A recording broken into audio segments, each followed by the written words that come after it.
Здоровенькі були, любі друзі! Радий вас вітати на каналі українських ігрових відео. І після зовсім малесенької місячної перерви ми продовжуємо грати в різні забавки.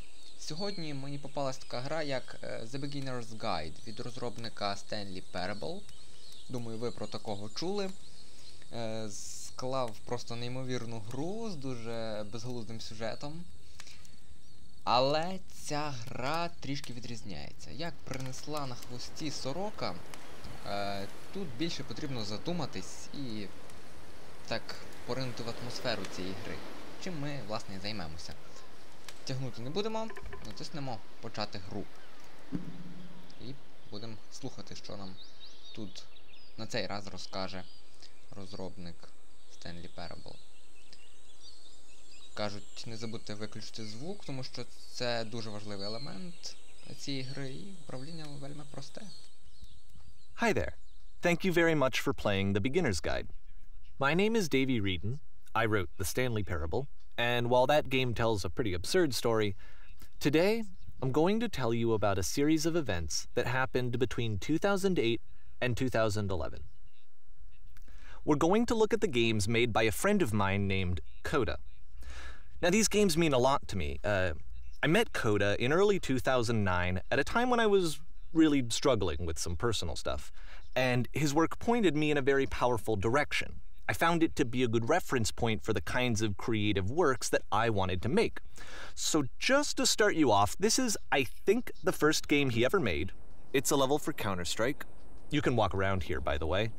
And mostly it's just Coda learning the basics of building a 3D environment. But what I like is that even though he starts from the simple aesthetic of a desert town, he then scatters these colorful abstract blobs and impossible floating crates around the level. And of course, it destroys the illusion that this actually is a desert town, and instead this level becomes a kind of calling card from its creator. It's like a reminder that this video game was constructed by a real person. And it kind of makes you wonder, what was going through his head as he was building this? This is what I like about all of Coda's games.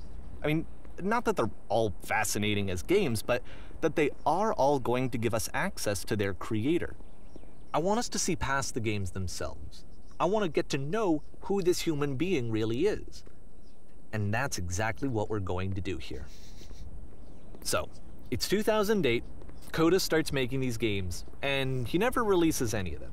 He doesn't put them onto the internet, he just makes them and then immediately abandons them, and they sit on his computer forever. And I think he really understood this image of himself as a recluse. At one point he jokingly renamed his computer's recycling bin to Important Games Folder. So, you know, this was just how he worked. He tended to crank them out one after the other without even really pausing to try to understand what he had just made, until suddenly one day he just stopped. In 2011, that was it. He made his last game, and then he hasn't made another one since. And that's why I've taken this opportunity to gather all of his work together, is because I find his games powerful and interesting, and I'd like this collection to reach him, to maybe encourage him to start creating again. And if the people like you who play this also happen to find his work interesting, then I'm sure it'll just send that much stronger of a message of encouragement to Coda. So thanks for joining me on this. If you have a particular interpretation that I haven't mentioned here, or if you just need to get in touch, you can email me at daveywreden@gmail.com. Okay, that's about it for introduction. Let's take a look at Coda's first proper game. As each game is loading, I'll show you the date that it was completed. This first one was made in November 2008. Так, весь цей час він говорив, і мені дуже сподобався цей рівень. Так. Це його перша гра, точніше карта для Counter-Strike, доволі забавна. Можна стати під балкончик той, можливо на вас впаде ящик. Ну, але, на жаль, не впав. І можна сказати, Рапунцель, спусти свої коси. Гарні. Так, тут присісти. Ні, ми нормально. О! Так, я відчуваю, що звук трішки для мене засильний, інакше я помру. Так, працює машина. This game is called Escape from Whisper, and it's one of the more generic games you'll see from Coda. Відкривайтесь. О, тут навіть можна тільки не чути пострілів. Але деталізація є. І так, куди ми підемо? Ми підемо... Мені подобається те, що там світиться. Але я так зрозумів, ми сюди не пройдемо. Тому підемо направо. Тікаємо, тікаємо. Термінова евакуація. Біжмо. Ні, мабуть, я прибережу на всяких ворогів. Воу, чути вогонь. Ай. Карамба.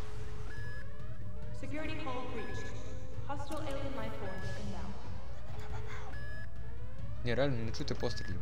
It kind of looks like this game was abandoned mid-development. For instance, you have this gun, which you'd think would indicate that there are supposed to be monsters or enemies somewhere. But then clearly there are no enemies anywhere. You can't even reload the gun when you run out of bullets. Правда. But ultimately we don't really know. Maybe Coda thought that actually it was complete the way that it is. And I think that we should talk about his games for what they are, rather than for what they're not. What? Я хотів би туди зайти. I love how you can see the bottom of the universe from this room.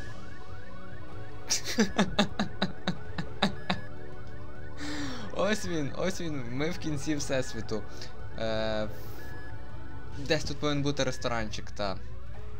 Ресторан на кінці Всесвіту.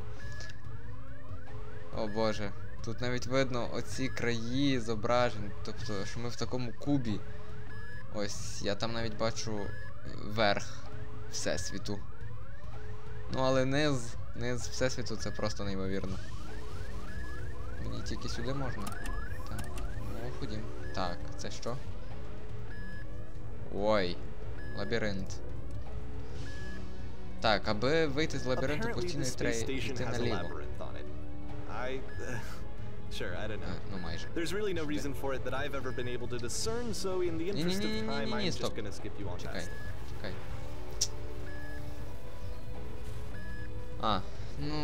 Ну раз він нас вже проніс, тоді... Добре, хай буде. Йдемо далі. Okay, this is the part that's interesting. The game has this narrative about the whisper machine and how it has to be turned off, and then you get to the engine room. Де текст? Hey, you there, in the engine room. You could save us all. That beam is powering the whisper machine. We could disrupt it by introducing a great enough heat signature. If your body could stop the beam. It's so much to ask, but for all of our lives, would you do it? Could you give yourself? І, чорт, ну я зрозумів, що мені потрібно себе принести в жертву, але я не можу зрозуміти, хто це говорив. Це, мабуть, саме цей Кодо. Він це схоже на дитячий голос. Що? Випустіть? А можливо, я не хочу. This is not a branching point, unfortunately. The only option is to step into the beam. Та, але мені хочеться зрозуміти, Кодо дівчинка чи хлопчик. Гаразд, стриваємо. Ау. Let me pause here for a second. What you just experienced, stepping into the beam and then dying, is probably what Coda had initially intended when he was developing this level. But when he first compiles and plays it, something goes wrong. There's a bug somewhere. And this is what happens instead. Ну, давайте. Тут в мене є можливість вибрати? О, тут в мене є можливість вибрати. Двері відкриті. І назад? Ні.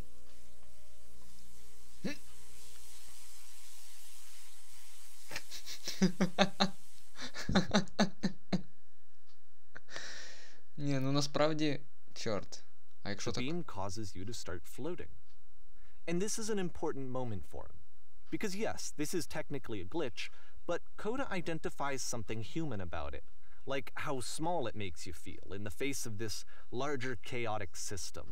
Or this floating could be the afterlife, a peaceful place, juxtaposed against all of the hysteria that you've just had to traverse. I don't even know. I have no idea what he was thinking, but what's clear is that after making this, something lodges itself in his brain. He wants to do more of these really weird and experimental designs.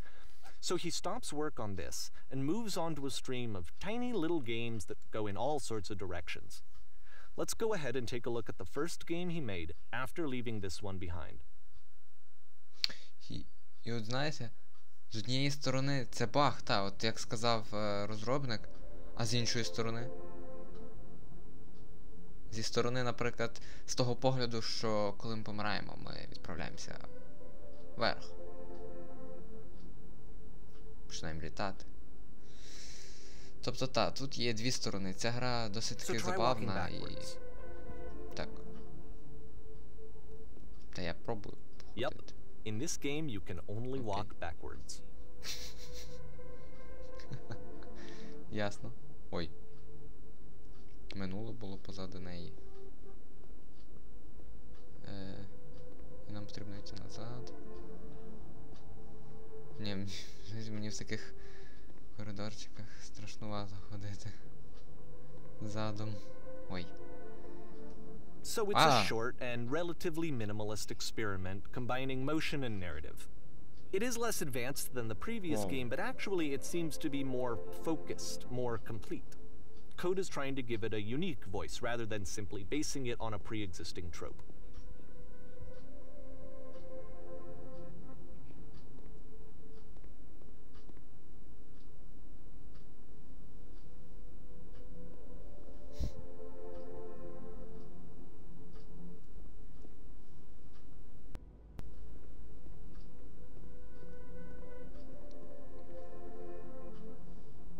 Доволі важка для розуміння гра і... Це складно. А, ось. А я щось так не побачив цього проходу. Прикольно. А можна, коли вона замирає і вдивляється, воно становиться ясніше. Майбутнє. А якщо майбутнє завжди позаду?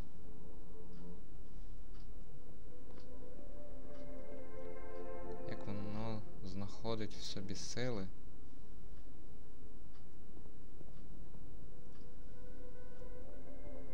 Зустріти його лице до лиця. It's a short little thought, it says what it wants to say, and then it ends. Didn't need anything more than that. Which to me is why it works, because it gets out quick. Okay, next one. Доволі класна гра, в якій можна ходити тільки назад і... Ой, чорт.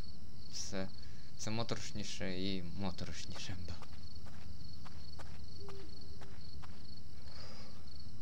Зараз ти входиш. Куди? Мені страшно. And that's it. Okay, the meaning of this game won't be clear just yet. Please be patient with me for a few more games and I promise you'll see what makes it interesting. Ну, так, поки що все надзвичайно складно і... Чорт, після кожного рівня потрібно годинку, напевно, посидіти. Ну, тобто, після кожної гри. I wish I'd known him at the time that he was making these early games. He would really only talk to me about his work as he was making it. Once he stopped work on a game, like, that was it. It was dead to him. And I don't agree with that at all, but what are you gonna do?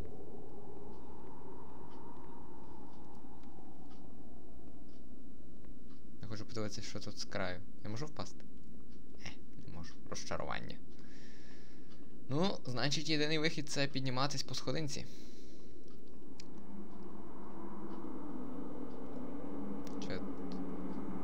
Воу. Once you've been slowed to an absolute crawl, the door at the top of the stairs opens. So why, if code is not showing these games to anyone, why bother opening the door at all?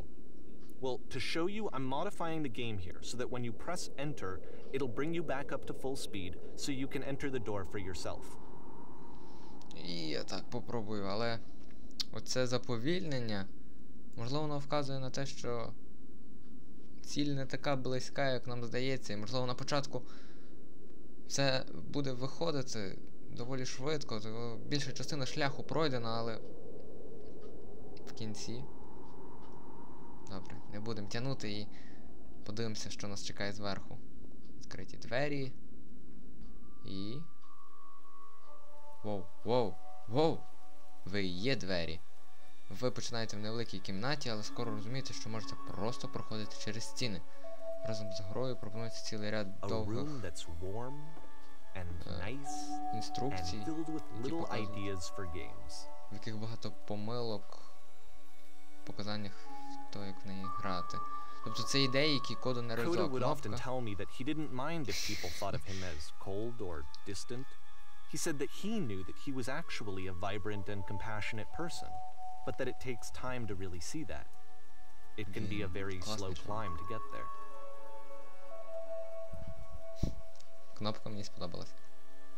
Ви є двері? Та? Ну куди? Я хотів ще почитати. Це насправді було досить таки цікаво. Стартова риба. Ой. Мені не подобаються ці... ні, відкривають. А я думав, ні. А далі я думав, що це якийсь лабіринт, але всього лиш прохід. Все-таки оці ігри в стилі... Well, this is new for Coda. It's an actual puzzle. Go ahead and see if you can solve it. Пазл. Ну, давайте. А тут... Та, звичайна дія, буква Е. Воу. Туди можна зайти? Ні, тут є кінець.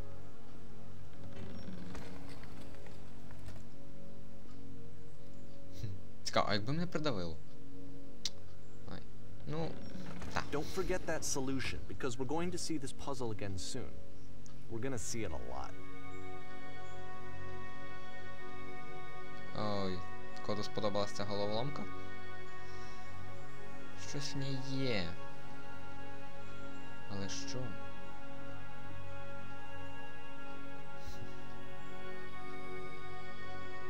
Три крапки. Схоже на панду. Ну, ні, на панду ні. На якогось милого котика. Або ще якусь милу тваринку. Ой. Чорт, ні, ця гра насправді, вона складна для розуміння. Це вам вже не Stanley Parable, який можна посміятися. Двері? So that seems to be it, right? You walk down a corridor, you solve the puzzle, you get to the end. Simple enough. Alright, now I'm going to modify the game again, so that when you press enter, it'll remove all of the walls from this room. Я не готовий, мабуть. Чекайте, ця головоломка, це щось, ну, давайте, добре. Тисни ментор. Йо. Що це було? Це його. How about that?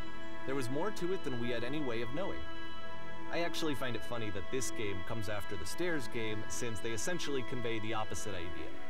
So, in the stairs game, a dull exterior concealed a rich interior. And then, in this level, a dull interior hides this fantastic outer world. Either way, I think that the point is the same, is that most of the time you don't get to know what you're missing, or even that you're missing anything. That's not your role as a player. So if your role here is not to understand, then what is it? Чорт. Та він ж гігантський. Ой, божечко, знов ця гра. Це таке, вона страшна. Не страшно. Ну що й сови? Зараз ти виходиш. Виходжу звідки? Aha. So, this, combined with the entering game from earlier, tells us that Coda believes his games are connected somehow. It could even be that the stairs game and the puzzle game are literally connected in between this and the entering game. There's a bigger picture that all of his games are meant to play a role in, some larger meaning that we won't be able to grasp until we've seen all of them. And once we have, we can step back and start to understand what exactly that bigger picture is. Що я не дуже майже нічого не розумію. Це доволі складно, насправді. Милий будиночок. Але його ми вже, мабуть, дослідимо в наступному випуску. А поки що я вас залишу сам на сам зі своїми думками. І напишіть в коментарях, що ви думаєте про кожну з цих ігор коду по окремості або всі разом. Мені насправді буде дуже цікаво послухати. І якщо вам сподобалось відео, то ставте палець вверх. А зараз усім па-па-па-па.